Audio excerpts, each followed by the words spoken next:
Assalamualaikum warahmatullahi wabarakatuh. Selamat siang, salam sejahtera bagi kita semua. Perkenalkan, saya Agus Prianto.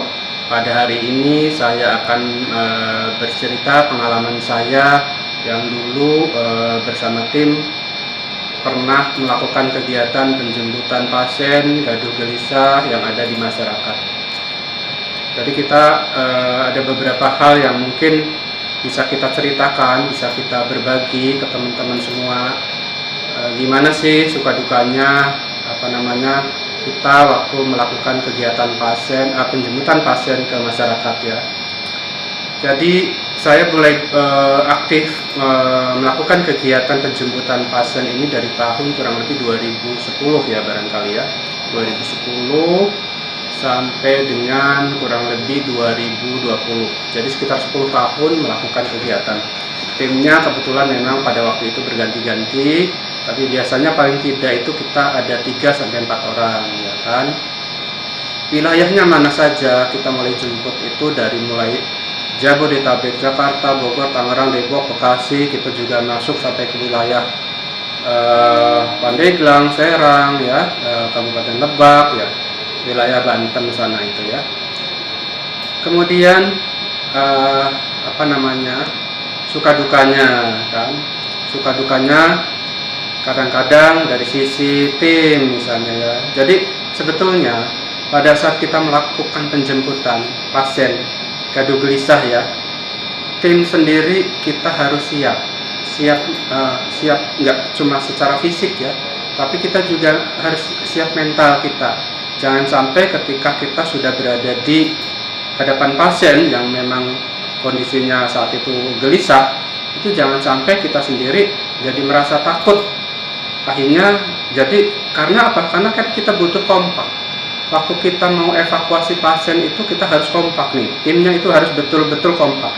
Jangan sampai misalnya nih tiba-tiba pasiennya itu ada potensi untuk menyerang kita nih. Kalau dia tidak memegang senjata tajam mungkin nggak ada masalah, nggak terlalu masalah ya. Kalaupun dipukul paling sakit ya kan.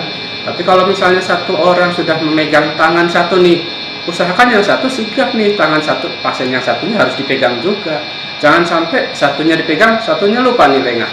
Akhirnya temannya yang megang tangan yang satu, pasiennya tangan yang satunya kan bebas tuh, bisa mukul kita nih ya kan. Makanya itu kita harus kompak. Jadi pada saat itu timnya harus berbagi nih, harus sepakat misalnya ya. Jadi kalau di teorinya tim penjemputan pasien itu ada yang harus pegang tangan, megang kaki ya kan. Kalau perlu mengamankan kepalanya itu harus dikoordinasikan dengan baik bersama teman-teman yang ada di tim itu intinya ya. Yang kedua kita juga harus memperhatikan nih, lingkungan pasien, lingkungan sekitar pasien. Jadi pasiennya jangan pastikan dulu dia tidak membawa senjata tajam ya kan. Yang kedua, lingkungan membahayakan kita atau tidak. Kalau memang pasiennya masih bisa dibujuk nih ya, kadang-kadang pasien itu belum tentu ketika kita ketemu dia langsung nyerang kita ya kan. Kadang-kadang dia emosinya naik setelah kita coba melakukan pendekatan. Jadi kalau bisa usahakan ajak pasien ke tempat yang aman dulu. Selagi dia masih bisa dibujuk, ajak ke tempat aman dulu ya kan. Sehingga pada saat kita melakukan pengamanan nih, misalnya harus terpaksa melakukan fiksasi ya, paling tidak kita sudah yakin tempatnya itu aman buat petugas, buat kita, tim, juga buat pasien dan lingkungan ya. Itu. Terus yang kedua itu keluarganya ya. Kadang-kadang memang ada juga keluarga yang istilahnya mau membantu kita pada saat kita melakukan evakuasi nih. Ada keluarga yang memang mau ikut berperan serta aktif, ikut membantu kita melakukan pengamanan atau evakuasi pasien tersebut. Karena apa? Ada sebagian keluarga yang dia takut sama pasiennya. Dia takut nanti kalau misalnya pasiennya dibawa, dia nanti dendam lagi sama keluarganya. Ada yang seperti itu.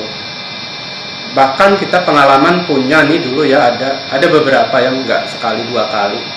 Ketika kita sampai lokasi pasien nih, sampai di sana keluarganya menghilang rupanya, ngumpet semua. Kita cari-cari mana yang mau bantu kita, ternyata nggak ada. Mereka semuanya ngumpet karena mereka tidak mau nampak oleh si pasien kalau seolah-olah mereka yang melaporkan untuk menjemput pasien tersebut.